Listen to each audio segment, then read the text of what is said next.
Então abra aí sua Bíblia comigo, ligue sua Bíblia. Você que está em casa aí, liga a tua Bíblia, abre tua Bíblia em Mateus capítulo 26, a partir do verso 69. Mateus capítulo 26, a partir do verso 69.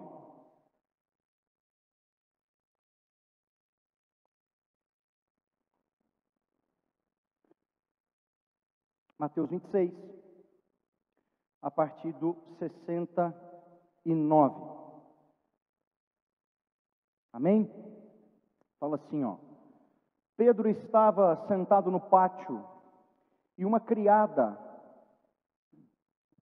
aproximando-se dele, disse: Você também estava com Jesus, o Galileu? Mas ele o negou diante de todos, dizendo: Não sei do que você está falando. Depois saiu em direção à porta, onde outra criada o viu e disse aos que estavam ali: Este homem estava com Jesus, o Nazareno. E ele, jurando, o negou outra vez: Não conheço esse homem. Pouco tempo depois, os que estavam por ali chegaram a Pedro e disseram: Certamente você é um deles. O seu modo de falar o denuncia. Aí ele começou a se amaldiçoar e a jurar: Não conheço esse homem. Imediatamente o galo cantou. Então Pedro se lembrou da palavra que Jesus tinha dito: Antes que o galo cante, você me negará 3 vezes. E saindo dali, chorou amargamente. Bem, esse texto ele é muito famoso, né?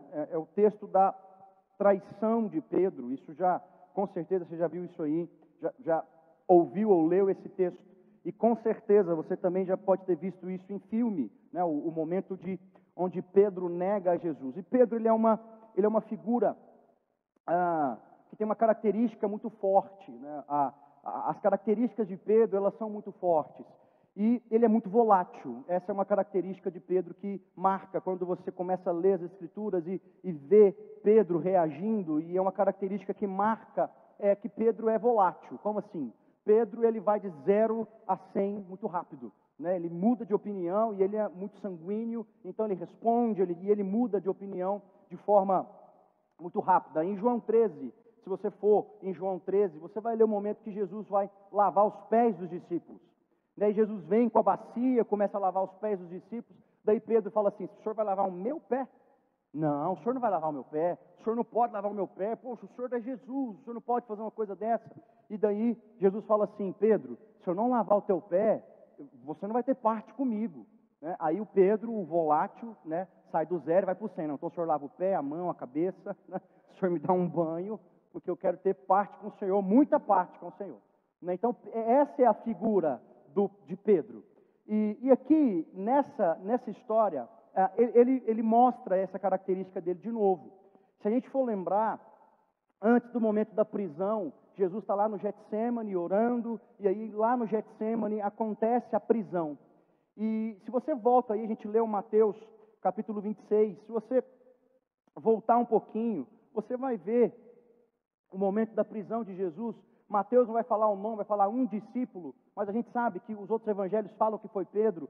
No momento que os soldados chegam com espadas e paus para prender Jesus, no momento que eles chegam, Pedro arranca uma espada e vai em direção a um homem lá, Malco, corta a orelha de Malco, e ele naquele momento ele não tem nenhum medo de dizer: eu estou com esse camarada aqui, tanto é verdade que eu estou arrancando uma espada aqui e eu saio para defender ele, porque ninguém vai prender ele.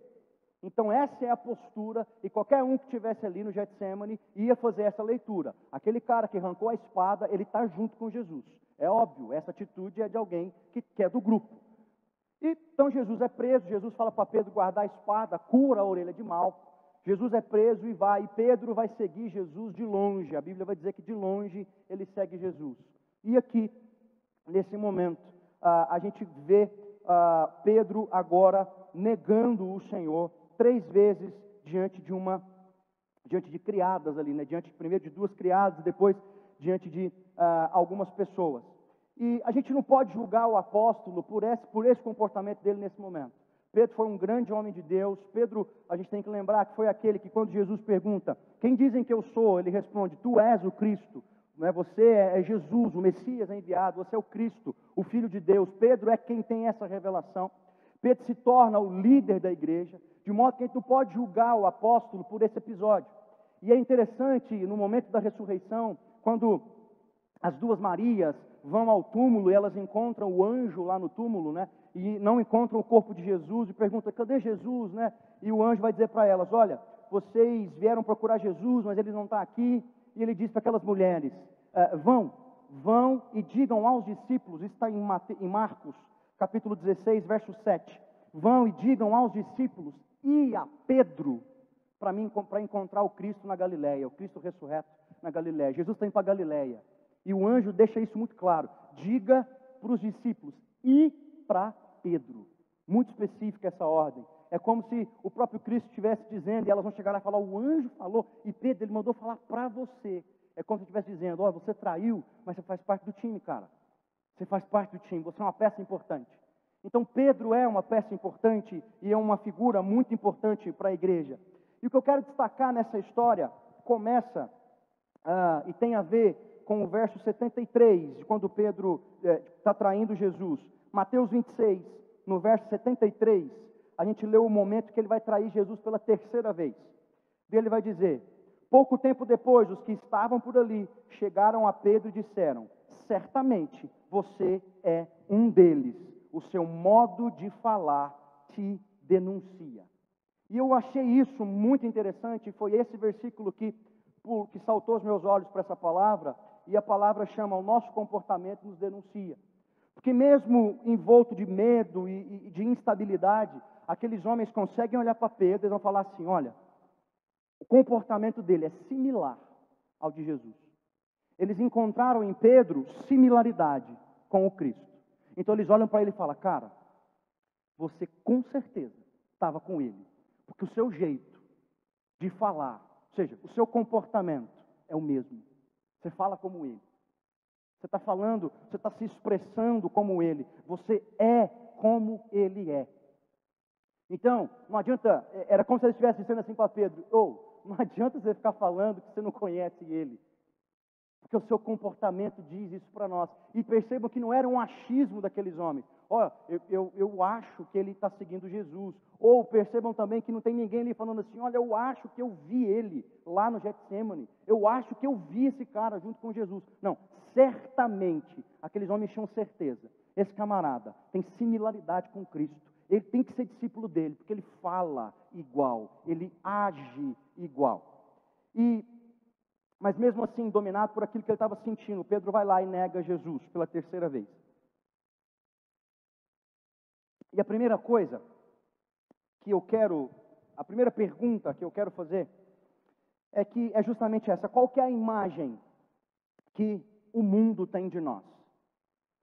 Essa pergunta ela é muito séria e eu me faço essa pergunta: será que olham para mim e vão perceber essa similaridade com o Filho de Deus? Será que podem olhar para a minha vida e dizer assim, certamente, esse cara é um seguidor de Jesus, porque ele é igual. E eu devolvo a pergunta, será que isso acontece contigo? Será que as pessoas podem olhar para mim e olhar para você, e elas podem dizer, certamente, vai aí um homem ou uma mulher de Deus, um jovem, uma pessoa que é seguidor de Jesus, porque o comportamento revela que ela é uma pessoa diferente, que ela é uma pessoa, um seguidor de Jesus. E essa pergunta, ela é muito séria. Ela é muito séria. Será que olham para mim, e será que olham para você e enxergam o Cristo? E você vai dizer, não, mas existem circunstâncias que não dá. A gente ira, não, tudo bem, Pedro estava em uma circunstância, envolvido por medo, instabilidade, insegurança. Ele também estava numa situação, e ele não se comportou bem na situação, mas olharam para aquele homem e enxergaram nele algo. Você anda com Jesus. Será que enxergam isso ao meu respeito e ao teu respeito? E é interessante em Mateus, no capítulo 5, se você quiser ir comigo, Mateus capítulo 5, a partir do verso 13. Em Mateus capítulo 5, a gente tem o sermão da montanha, o sermão do monte, onde Jesus está dizendo várias palavras, e ele vai dizer a partir do verso 13, vós sois o sal da terra, e se o sal for insípido, com que se há de salgar? para nada mais presta senão para se lançar fora e ser pisado pelos homens. Vós sois a luz do mundo. Não se pode esconder uma cidade edificada sobre um monte, nem se acende a candeia e se coloca debaixo do alqueire, mas no velador, e dá luz a todos os que estão na casa. Eu gosto de olhar para Mateus capítulo 5, onde Jesus fala esse texto, vocês são sal da terra e luz do mundo, da seguinte maneira. Eu penso numa viagem noturna, a gente viajando à noite. Eu sei que é perigoso viajar de carro à noite, mas eu gosto de viajar de carro à noite, né? Eu acho bacana. Aí você está viajando à noite, está tudo escuro, é um breu. Aí, de vez em quando, você olha lá na frente, tem uma luzinha, e ela faz toda a diferença. Ela te dá referência no meio daquela escuridão toda. Eu acho que quando Jesus, eu gosto de olhar o texto assim, Jesus está dizendo, vocês são luz do mundo. Quer dizer que o mundo é uma escuridão só. E nós somos pontos de referência. Lá na frente, eu olho e vejo um homem. E eu falo assim, olha só o casamento desse cara. Olha só os filhos desse cara. Lá na frente eu vejo um jovem e falo, olha o comportamento desse jovem. Olha esse menino, olha essa menina. E é um ponto de luz.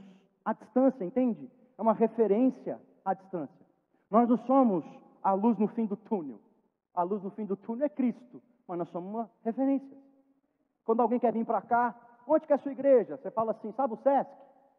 Não é verdade? Sabe o Sesc? Sei, então. Então quando alguém fala assim, quem é Jesus? Sabe minha vida? Então, é igual.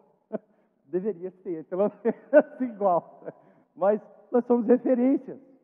Quando alguém quiser saber quem é Jesus, você tem que falar assim, sabe minha vida? Olha para a minha vida. Então, esse é Jesus. Referência. Mas Jesus continua.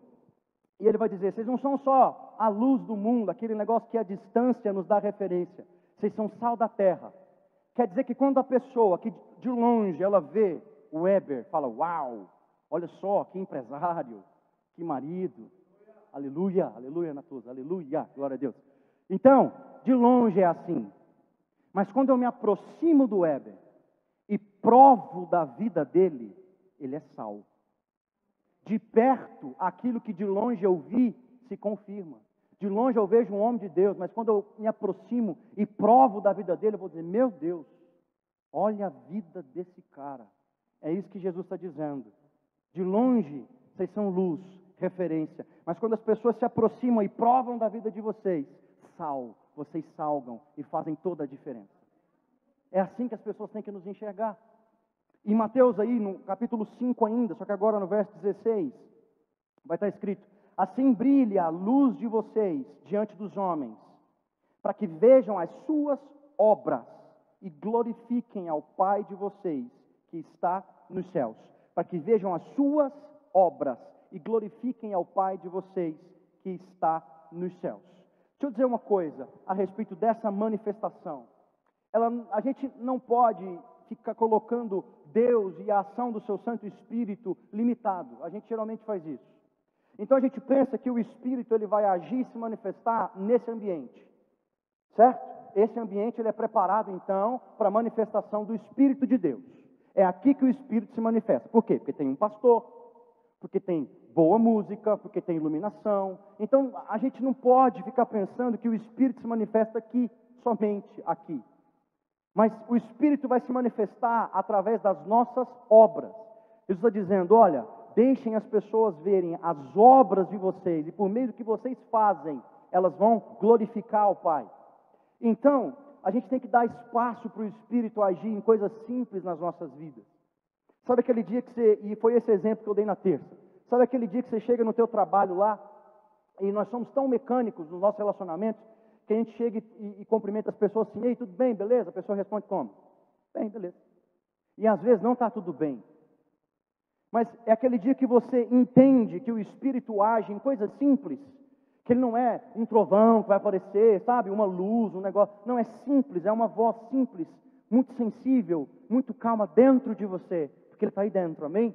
Dentro de você, ele vai falar assim para você, essa pessoa não está bem. Aí você fala assim, coisa na minha cabeça, a pessoa está bem, né? Mas se você, é aquele momento que se você insistir um pouquinho, fala assim, o que foi? Você não está legal. E se você der espaço para o Espírito, Ele vai agir e salvação pode vir sobre aquela vida. Agora, a grande verdade é que isso acontece conosco no nosso dia a dia, quase que toda hora. A questão é se nós estamos com os ouvidos atentos àquilo que o Espírito está nos dizendo e nos conduzindo.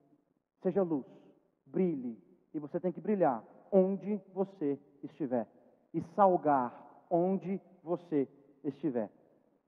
Uma vez a gente estava numa célula, num churrasco de uma célula, na casa de uns discípulos, e era num prédio. Então a gente estava na churrasqueira, né? Ou seja, toda hora passava gente e tal, e a gente está lá, irmão, churrasco de crente, né? Blá, blá, blá, e risaiada, e comida, fartura, e a gente está comendo, e no final a gente estava, o Cássio é dessa época, no final a gente está ali juntando as coisas e tal, e aí veio um senhor, eu não estava sozinho, tinha mais gente assim, a gente estava arrumando a sujeira lá, e aí veio um senhor e falou assim para nós, falou, senhor, quem são vocês? Eu achei a pergunta dele tão assim, né? Falei, será que ele acha que a gente, né, está aqui, que ele quer saber quem mora aqui no prédio, né? Aí eu lembro que eu respondi assim para ele, não, o fulano ali mora aqui. Aí ele olhou e falou, tá. Aí ele perguntou assim, porque eu estou observando vocês. Eu falei, o que foi? Não, vocês estão felizes demais e eu não vi cerveja. Só refrigerante. Eu falei, que bom, amém. Aí a gente que estava no grupo ali falou, não, aí um falou, não, é porque nós somos da igreja. Aí falou, não, e eu tenho certeza que aquele senhor saiu dali edificado. Porque ele viu jovens, tudo jovem, rindo, brincando. Irmãos, nós fomos, o trem era até 10 horas, nós fomos até 10 horas. Rindo e brincando e fazendo churrasco e tal, e não tinha cerveja. Estava todo mundo feliz. E ele falou, não, estou observando vocês. Desde quando aquele cara estava observando, eu não sei. Mas ele viu alguma coisa, é disso que eu estou falando. Não tinha ninguém ali com o microfone na mão, não tinha ninguém ali com uma roupa bonita, não tinha ninguém ali, sabe, cantando corinho de fogo, não tinha nada disso. A gente estava comendo, sendo nós conversando, rindo, e tirando sarro da cara do outro, e falando que o churrasqueiro não era bom, e esse tipo de coisa. E aquele cara olhou, e ele viu, e a pergunta dele foi muito séria. Depois eu fui entender a pergunta, ele falou, quem são vocês? Tipo assim, vocês são normal? Porque vocês não estão bebendo, gente, vocês estão desse jeito. Então, é desse tipo de situação simples que a gente está falando. E, para encerrar essa primeira parte, hoje eu estava pensando na palavra e como eu ia refazê-la aqui, e algo veio no meu coração a respeito desse tempo que a gente está vivendo. E a respeito dessa pergunta, quem somos nós? Como que as pessoas nos olham? E como que o Senhor nos olha? Porque Ele, melhor que todo mundo, nos conhece. E a verdade é que nesse tempo de pandemia, e quando a coisa foi tomando as proporções que tomou, muitas pessoas, até a gente fica assim, gente, o mundo está acabando. Nós estamos no fim, né? Ninguém que pensou isso. Todo mundo pensou isso, né? Todo mundo pensou isso. O mundo está acabando. Jesus, acabou. É o fim, é o fim. E se você perguntar assim, é o fim dos tempos? É. Nós estamos vivendo os últimos dias. E se você me perguntar assim, mas e esse tempo que a gente está vivendo? Aí eu arrisco a dizer que o que nós estamos vivendo é parte da preparação de um terreno para que a coisa aconteça de um dia o anticristo aparecer e a coisa terminar. O que nós estamos vivendo é parte disso, com certeza. Mas a pergunta, e diante, na verdade, diante dessas coisas, o nosso coração se enche de temor. Quando tem gente que nem lê Apocalipse, de medo, porque não entende e medo de entender. Vai que eu leio e entendo aquele negócio, né? Então eu não quero entender, não.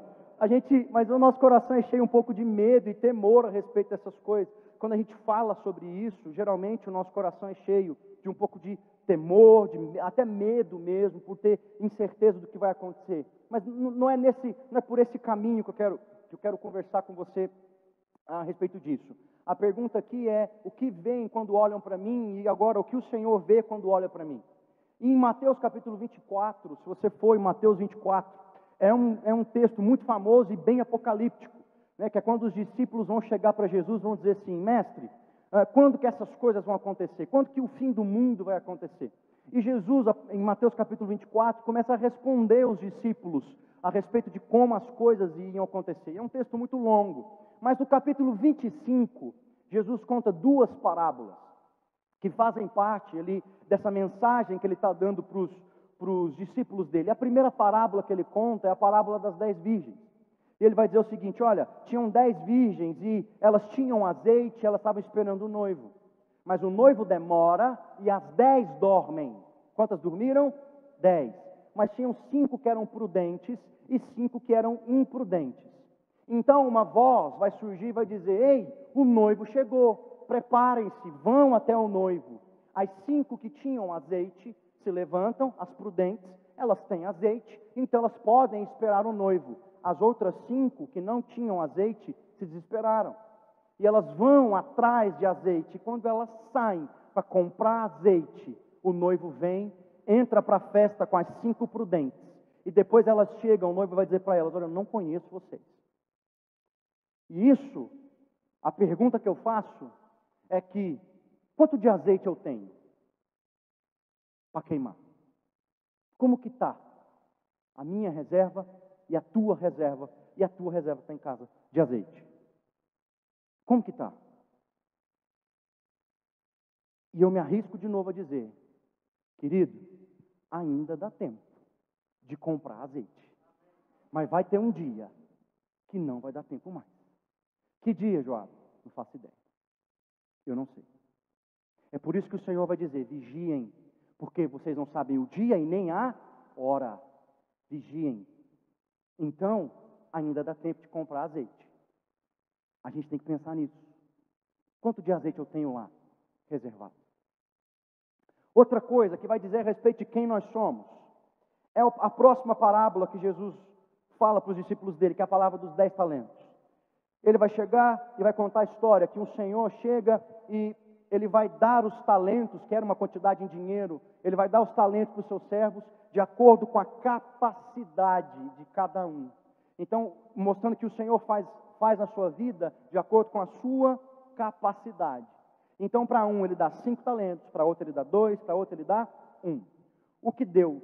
Para quem ele deu 5 talentos, foi lá e conseguiu mais 5. Para quem ele deu 2, foi lá e conseguiu mais 2. E aquele que ganhou só 1 talento, enterrou o talento. Quando o Senhor voltou, ele sentou os servos e foi cobrar. Te dei 5 talentos, cara. Abri portas na tua vida. Fiz coisas na sua vida. Te dei habilidades. Te dei oportunidades. O que você fez com o que eu te dei? Então aquele servo fala: Senhor, está aqui mais 5. Servo bom e fiel. Entra para o gozo do seu Senhor. O outro entra para a alegria do seu Senhor.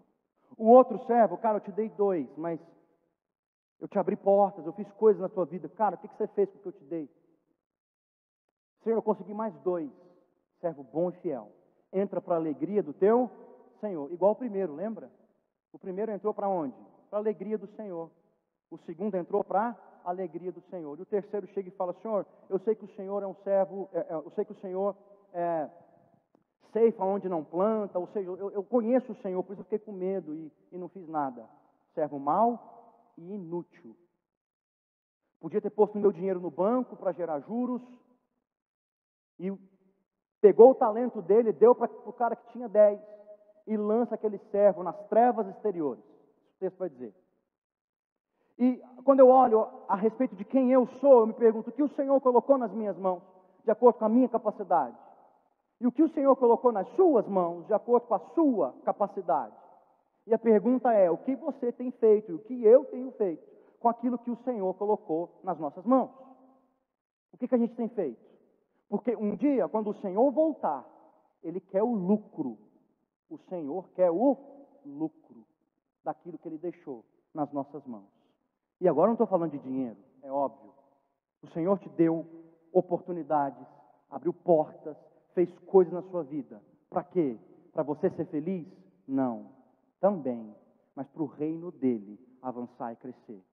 Então a pergunta do Senhor é: o que você fez para o meu reino com tudo que eu fiz na tua vida? E isso, queridos, é uma machadada no tipo de crente que pensa que vira a igreja, que só que vem aqui, que tem um comportamento de crente, sabe? só tem um comportamento que vem, que abre a Bíblia e que levanta as mãos e que sabe as canções de cor e que pronto, e vai para casa, ele vive a semana dele e domingo que vem ele volta e tal. Não, não é isso. Não é isso que o Senhor está dizendo.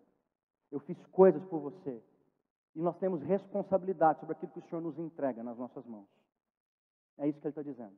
Então, o que as pessoas veem quando olham para mim e quando olham para você? O que elas podem dizer? Você e eu, será que nós estamos sendo luz e sal? Outra coisa, quando o Senhor olha para nós, tem azeite? Não tem? Dá tempo de comprar. E outra coisa, o que você tem feito e o que eu tenho feito com as coisas que o Senhor tem colocado nas nossas mãos? Com as oportunidades, portas, bênçãos, talentos, habilidades, com tudo isso que o Senhor colocou na sua mão, o que você está fazendo com isso? O que você está fazendo com essas coisas? Pensa, Deus te deu, olha só como que é isso, Deus te dá um talento, uma habilidade, Deus abre uma porta para você. E do outro lado aqui, o reino dele padece e carece de alguém com a tua habilidade, com a tua capacidade, com os teus recursos. Mas porque nós estamos lá, cuidando da nossa vida, daquilo que é nosso, meu, para mim, nós não estamos vendo onde o reino de Deus está precisando, e a gente não vai lá e não faz. É isso que ele está falando. Eu te dei talentos, habilidades, capacidades, para você olhar para o reino e falar, ali eu vou semear, aqui eu vou fazer, porque isso vai produzir frutos para o reino de Deus. Amém? É nisso que a gente tem que pensar. Em segundo lugar, nós não podemos ser dominados por aquilo que nós sentimos. Pedro se deixou dominar por aquilo que ele estava sentindo, por toda aquela tragédia ali que ele estava sentindo. Pedro se deixou dominar por ela. Ele olha para toda aquela circunstância, Jesus sendo preso, as incertezas no coração de Pedro, ele não sabia o que ia acontecer agora. Tá bom, Jesus está sendo preso, e agora? Eles vão começar a perseguir a gente que seguia Jesus, eles vão nos encontrar, o que vai acontecer agora? E Pedro se deixa dominar pela tragédia, e ele reage ao que estava acontecendo, da forma como ele acha que era a maneira correta. Você estava com Jesus, não estava? Não estava, não. Ele nega. Um homem que viu todos os milagres, um homem que andou sobre a água, quando Pedro pede, se for o Senhor aí, se não for um fantasma, eu quero andar na água. Pedro anda. Pedro viu tudo que Jesus fez. Ele teve a capacidade de negá-lo. Por quê? Porque ele estava reagindo a uma fundamentado nas perspectivas dele. Essa era a situação. Pedro, fundamentado nas perspectivas dele, reagia à tragédia. E nós não podemos cair nessa cilada. Nós não podemos reagir às tragédias fundamentadas nas nossas perspectivas, de acordo com o nosso olhar para a coisa. Nós temos um Deus. Nós temos a palavra do nosso Deus, que é o nosso guia, nosso manual de vida. Então, fundamentados nesta palavra, que o nosso Deus disse, então nós temos que agir. Mas, acuados pela tragédia, geralmente a gente deixa isso aqui de lado e tenta reagir ao que nós estamos sentindo. E é nesse momento que a gente faz besteira. É no momento onde a palavra diz assim, olha, cale-se, não sai falando qualquer coisa, a gente vai lá e fala. Né? É no momento que a palavra diz, não irai-vos, né? Quem ira peca, a gente quebra tudo. A gente, nas tragédias, a gente reage, deixando de lado o que essa palavra nos diz. E aqui eu queria te dar um exemplo, que é o exemplo de Davi. Pensa comigo, o que torna a história tão fantástica é a completa incapacidade de Davi diante daquele gigante. E eu quero que você pense Davi chegando lá, olhando para o gigante, né? Ele foi levar mantimentos para os irmãos e para o capitão do exército, e ele chega lá e ele olha para o gigante, olha para o exército, todo mundo ali preparado, com armadura, todo mundo com muito medo. Ele está lá, só com os mantimentos nas costas, pastor de ovelhas, olha para o gigante. Se ele olha a situação da perspectiva dele, ele vai olhar e falar, galera, vocês têm um problemão. Está aqui teu queijo, capitão, meus irmãos estão aqui estive, fui. Era essa, se Davi olha a situação da perspectiva dele. Mas Davi olha a situação de outra perspectiva. Ele vai olhar e vai falar: peraí, esse incircunciso, ele está falando contra o Senhor. Quer dizer que o Senhor não vai deixar isso barato. Vamos matar esse homem. Ele não olhou para a capacidade dele, ele não reagiu àquilo fundamentado na ótica dele. Porque se fosse para ser lógico, ele tinha que ter ido embora. Ele tinha que ter ido embora. Não, ele vai para cima da situação. Ele encara a situação diante do gigante. Deus não diminuiu Golias. Deus engrandeceu Davi. Foi isso que aconteceu. Por quê? Porque Davi olhou por outra perspectiva. Ele está afrontando o Senhor dos Exércitos. E o Senhor dos Exércitos não vai deixar desse jeito. E ele entende. E porque ele entendeu, ele viveu algo extraordinário ali. Ele viveu algo extraordinário da parte do Senhor ali. Ele mata aquele gigante. Então a ideia e a concepção é essa. Diante de tudo que a gente vive, das nossas tragédias, a gente precisa olhar por outra ótica. Qual ótica? A desta palavra. E reagir fundamentado nessa palavra. Isso é fácil? Não. Isso não é fácil. E em terceiro lugar, isso vai demandar esforço. Em terceiro lugar, o nosso esforço. Porque você não vai acordar amanhã cedo, orando aqui agora. A gente pode colocar a mão na sua cabeça, o Jorge pode te dar um banho de óleo. Você não vai acordar amanhã cedo como Davi, olhando para as tragédias da sua vida e... Não. Porque tem coisa que é milagre, não é verdade? Tem coisa que a gente põe a mão, pá, é milagre. Outras são esforço. Era a primeira luta do Davi? Não. Antes ele matou um leão, você lembra? E um urso também. Esforço, desenvolvimento de capacidade, desenvolvimento de habilidade. Se você for comigo para 2 Pedro, capítulo 1, a partir do verso 5. Como eu disse, tem coisas que são milagre, tem coisas que são esforço. 2 Pedro, capítulo 1, verso 5. Por causa disso, concentrando todos os seus esforços. Olha só, ali está dizendo, na versão que está aqui, está dizendo, por isso mesmo, empenhem-se. Aqui na minha versão, por causa disso, concentrando todos os seus esforços, acrescentem à fé que vocês têm a virtude. A virtude, o conhecimento. Ao conhecimento, o domínio próprio. Ao domínio próprio, a perseverança. A perseverança, a piedade. A piedade, a fraternidade. E a fraternidade, o amor. Pedro vai construindo um raciocínio, eu queria que você, junto comigo, entendesse isso. Ele vai dizer, vocês precisam se empenhar, se esforçar. Ou seja, isso não vai ser milagre. Você não vai acordar amanhã cedo com todas essas coisas dentro de você. É esforço, é se empenhando. E ele vai dizer, vocês já têm fé, ele parte desse pressuposto. São pessoas que já têm fé. Então ele vai falar, em primeiro lugar, acrescente virtude à fé que vocês têm. E essa palavra no original, era uma palavra que traz a ideia de ação, de sentimento de atitude. Então o Pedro está dizendo, ok, vocês já têm fé, muito bem. Acrescentem à fé de vocês virtude, atitude. E é justamente o que Tiago depois vai falar, na carta que ele escreve. Tiago vai dizer que a fé sem obras, ela é morta. Mas nós não vivemos uma vida justificando a nossa salvação por meio das nossas obras. Não. É porque nós temos fé, e é por causa da nossa fé, a nossa fé nos impulsiona a fazer as obras.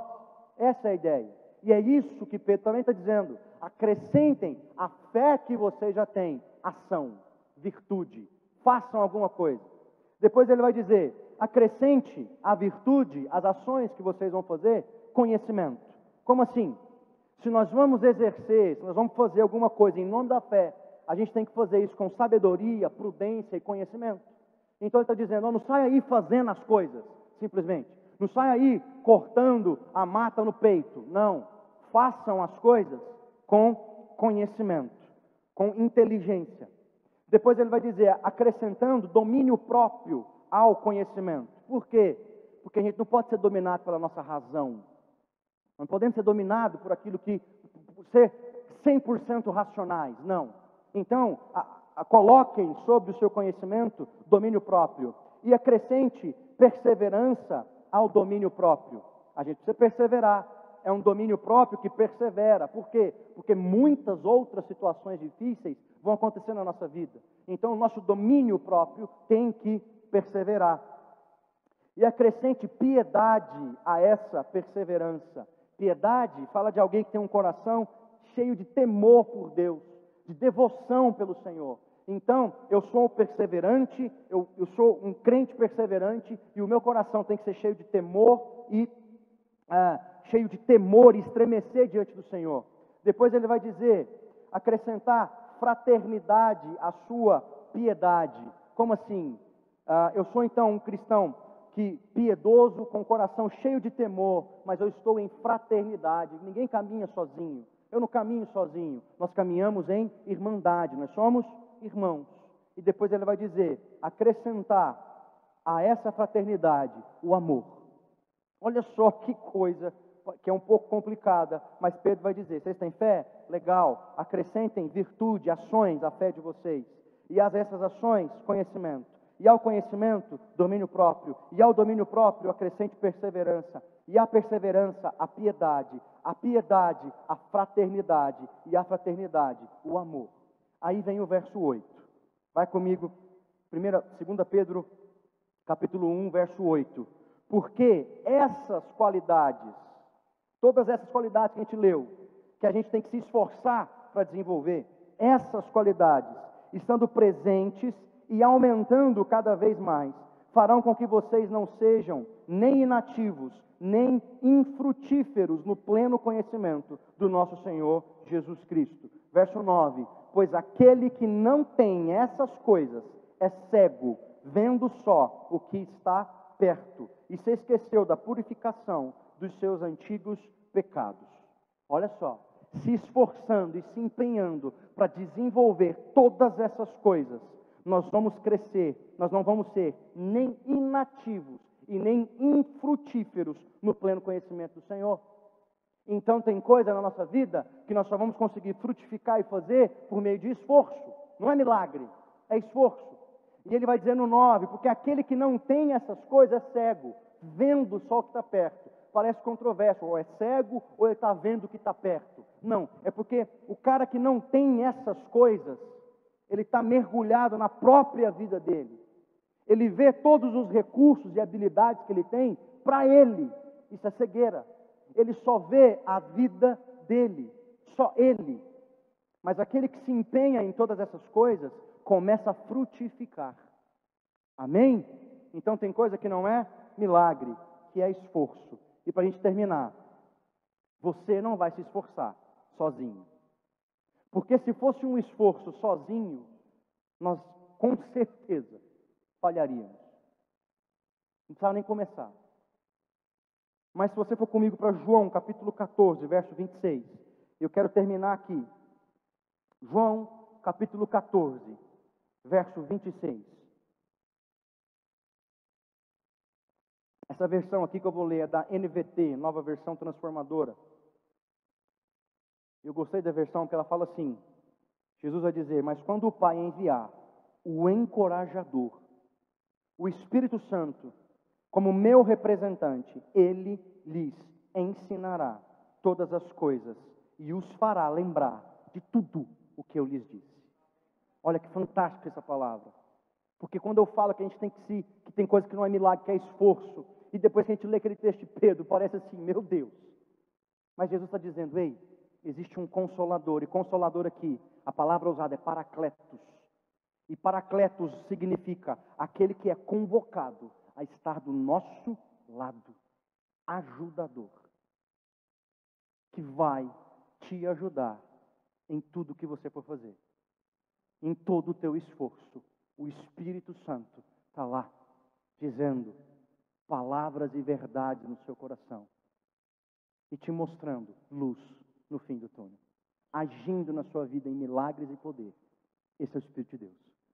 Amém? Você pode se colocar de pé aí no seu lugar, na sua casa. Se você quiser ficar de pé, fica à vontade.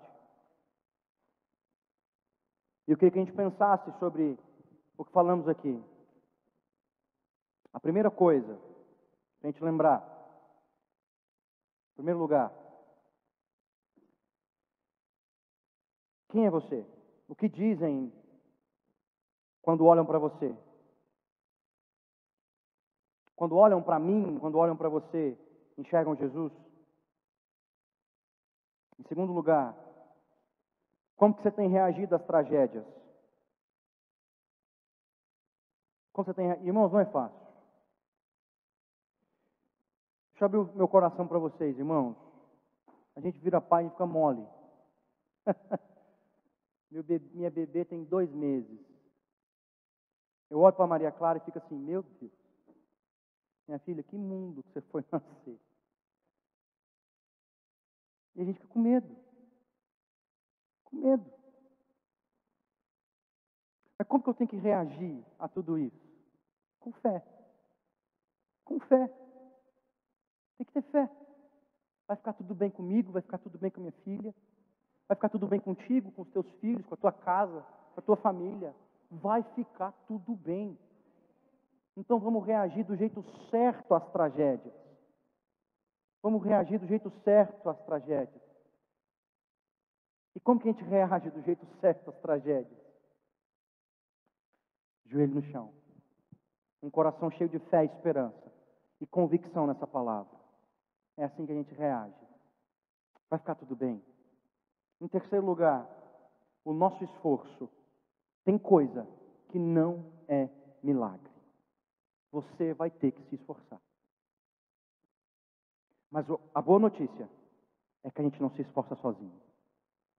O Paracletos, aquele que foi convocado a estar do nosso lado, estará em todos os momentos. Então eu queria que você orasse sobre isso. Você que está em casa, ore sobre isso. Senhor, em nome de Jesus. Espírito Santo, em nome de Jesus. Nós oramos e intercedemos em nome de Jesus. Que brilhe a tua luz em nós, Senhor. Pai, que o mundo veja tua luz brilhando em nós. Senhor, que as pessoas ao olharem para nós, ao olharem para os meus irmãos, enxerguem, Deus, em nós, portos seguros, pessoas que têm palavras de esperança e fé. Sabe aquele tipo de gente que é bom falar com Ele? Somos nós, Senhor, em nome de Jesus, porque da nossa boca flui as palavras que vêm do Teu trono, as palavras que vêm aqui, Deus, desse livro sagrado. As palavras sagradas estão na ponta, Deus, da nossa língua e estão também impermeadas, Senhor, nas nossas atitudes. Então, quando olharem para nós, vão enxergar em nós o Senhor, a Tua luz, a Tua graça, em nome de Jesus. Em nome de Jesus. Espírito de Deus, eu clamo agora, Deus, para que o Senhor nos encha o coração com fé e esperança, na certeza de que todas as coisas vão ficar bem. É aquilo que está escrito em Filipenses, no capítulo 4, verso 7, que uma paz sobrenatural invadirá os nossos corações, uma paz transcendental, é uma paz que não se justifica diante de todas as circunstâncias. Deus nos coloca nesse lugar, porque tanto eu quanto os meus irmãos aqui em casa, nós temos muitos motivos para não ter paz, porque por fora, Senhor, existe uma tempestade, mas por dentro nós temos que estar cheios do Senhor, e na certeza de que Cristo está no barco, e de que tudo então vai ficar bem.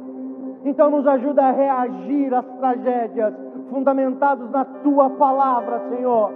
E que quando errarmos, Deus, quando a nossa reação às tragédias forem as piores possíveis, que haja em nós arrependimento das nossas obras mortas, mudança de mentalidade, O Senhor nos faz entender que é necessário na jornada cristã esforço. Que Deus, em nome de Jesus, nós provamos na nossa caminhada de milagres e poder do Senhor. Nós provamos na nossa caminhada de coisas que são miraculosas do Senhor. Mas existem coisas na jornada cristã que são por meio de esforço, que vamos ter que nos esforçar para conquistar. Mas graças a Deus pelo Espírito derramado sobre nós. Graças a Deus. Graças a Deus. Você pode começar a agradecer ao Senhor agora. Graças a Deus pelo teu Espírito derramado sobre nós. Glória a Deus pelo Espírito Santo que está em nós, testificando as verdades em nós. Nós não estamos sozinhos nessa jornada. Não. Há um Espírito que age em nós. Então você pode dizer agora, aí na sua casa, aqui, meu querido, comece a agradecer ao Senhor e comece a clamar por uma manifestação do Espírito Santo de Deus na tua vida. E diga: Espírito, faz algo em mim, age em mim,